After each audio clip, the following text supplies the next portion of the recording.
Welcome back to Pop Flashback. Rick Smalls here, flying solo today. Tina Boucher is, let's just say she's on a little adventure. Hopefully she'll find her way back to us for the next episode. But hey, in the meantime, let's rewind the clock and take a look at a really cool chapter in music history, the Battle of LP Speeds.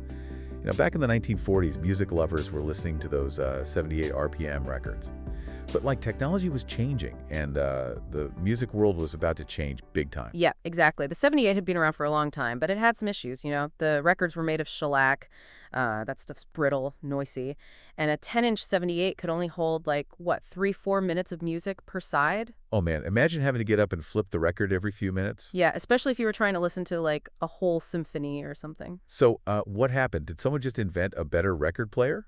Well, not exactly. It was more like a bunch of things happened all at once, you know? Like technology was getting better, and there were people who wanted to change things. Oh, I see. So like a perfect storm. Yeah, kind of like that. And then two big players came onto the scene. Okay, listening. Columbia Records and RCA Victor. Both had their own ideas about the future of music. Ah, the classic rivalry. So what did Columbia do? Well, in 1948, they held this big press conference at the Waldorf Astoria, you know, the one in New York City. Uh-huh. Anyway, they unveiled their big invention, the 3313 RPM long-playing record, the LP.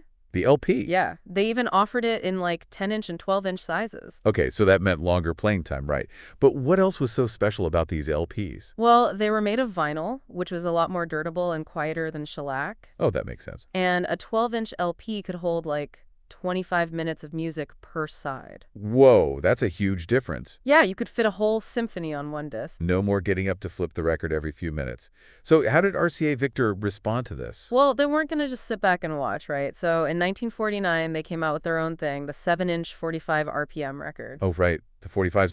Yeah, and they were specifically designed for singles, you know, the popular songs of the day. I got it. The 45 had a smaller size and a finer groove, which actually made the sound quality better. Really? Yep. And RCA even color-coded their 45s by genre. Pretty smart, huh? Yeah, that's a cool marketing tactic. So we have Columbia with the LP for longer listening and RCA Victor with the 45 for singles. Sounds like a real showdown. What did music fans think about all of this? Oh, man, it was a crazy time. For a while, there was a three-way battle going on, 78s, 33s, and 45s. People were buying record players that could play all three speeds. Nobody knew who was going to win. Wow, that must have been wild. It's amazing how much technology was changing things back then. Well, it all kind of worked itself out in the end. Each format found its own place, you know, based on what it did best. Okay, yeah, I see what you mean. The LP, with its longer playing time, it became the go-to for things like classical music and Broadway shows. Right. And then eventually for those full-length pop albums, too.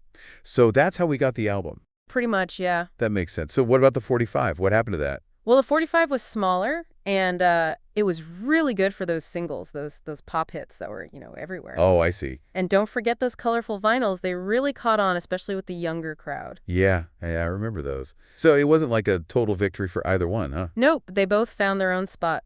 Interesting. Okay, what about the 78, the one we started with? Oh, the 78, yeah, it kind of faded away. It just couldn't keep up with the better sound quality and the longer playing time of the newer formats. Yeah, makes sense. But it still has a special place for those who love that vintage sound, you know. Right, like those old 8-tracks. Exactly. It's that nostalgia factor. But the really cool thing is how this whole battle shaped the music industry. Oh, yeah? How so? Well, the LP, it gave us the idea of an album as like a whole artistic statement. Ah, yeah. And the 45, well, that helped make the pop single what it is today. Interesting. And even now, we still talk about dropping an album or releasing a single. That's true. Even with all the streaming and everything. So those early choices are still shaping how we listen to music today. Absolutely.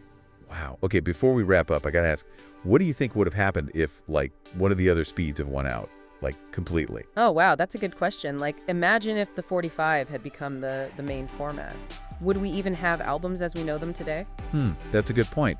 Would artists have written and made music differently? Who knows? It's fun to think about, though. Yeah, it really is. I bet our listeners have some thoughts on this, too. It really makes you think, would we even be listening to music the same way today? I mean, speaking of listening, what's your favorite way to listen to music? Vinyl, streaming, maybe even 8-track. Let us know in the comments. Thanks for tuning in to Pop Flashback. Don't forget to like and subscribe so you don't miss our next episode. Smalls out.